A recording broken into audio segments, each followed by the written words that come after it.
राजस्थान लोक सेवा आयोग आरपीएससी एक बार फिर से चर्चाओं में है। पेपर लीक के गंभीर मामले के बाद राजस्थान सरकार ने आयोग में बड़े बदलावों की तैयारियां शुरू कर दी है।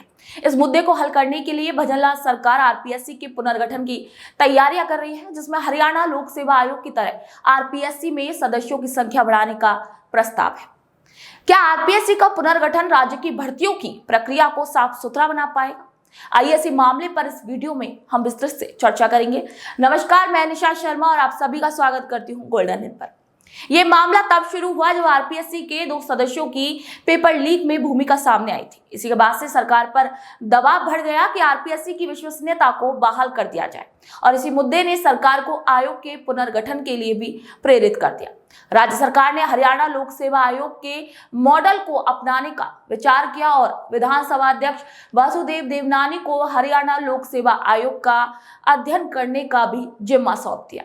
अब वासुदेव देवनानी ने अपनी विस्तृत रिपोर्ट मुख्यमंत्री को सौंप दी है। वही सरकार जल्द ही विधि विभाग को इस रिपोर्ट को भेजकर आरपीएससी के नियमों में बदलाव करेगी। आरपीएससी के नियम और विनियम 1963 और 1975 के सत्यापन के साथ साथ 1976 के अधिनियम में संशोधन का प्रस्ताव तैयार किया जा रहा है, जिसे विधानसभा के आगामी सत्रों में पेश किया जा सकता है। हरियाणा में 2008 में भूपेंद्र हुड्डा सरकार ने सदस्यों की संख्या 8 से बढ़ाकर 12 की थी और 2012 में से घटाकर 6 कर दिया।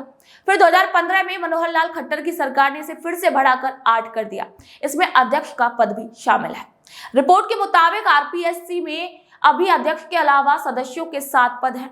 आरपीएससी के लिए रिपोर्ट में यह सुझाव दिया गया है कि सदस्यों की संख्या दुगनी कर दी जाए, यानी कि अब सदस्यों की संख्या 7 की बजाय 14 हो सकती है। सरकार का यह उद्देश्य है कि नियुक्तियां राजनीतिक गणना के बजाय योग्यता के आधार पर हों।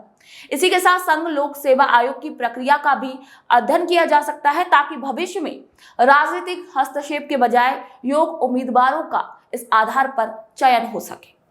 वही सरकार की रणनीति ये भी है कि पिछली सरकार में नियुक्त सदस्यों को गोपनीय कार्यों से दूर रखा जाए और नए सदस्यों को इन नई भर्ती परीक्षाओं की जिम्मेवारी सौंपी जाए। आपको बता दें कि फिलहाल आयोग में 7 सदस्य हैं, क्योंकि आयोग में बाबूलाल कटारा जो फिलहाल निलंबित है, उनकी जगह खाली है।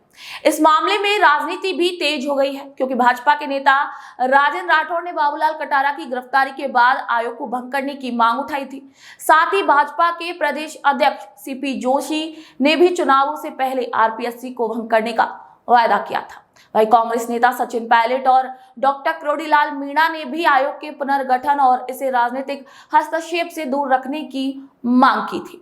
हालांकि सरकार बनने के बाद संसदीय कार्य मंत्री जोगाराम पटल ने ये स्पष्ट कर दिया था कि संवैधानिक बाधाओं के चलते ऐसा करना संभव नहीं है।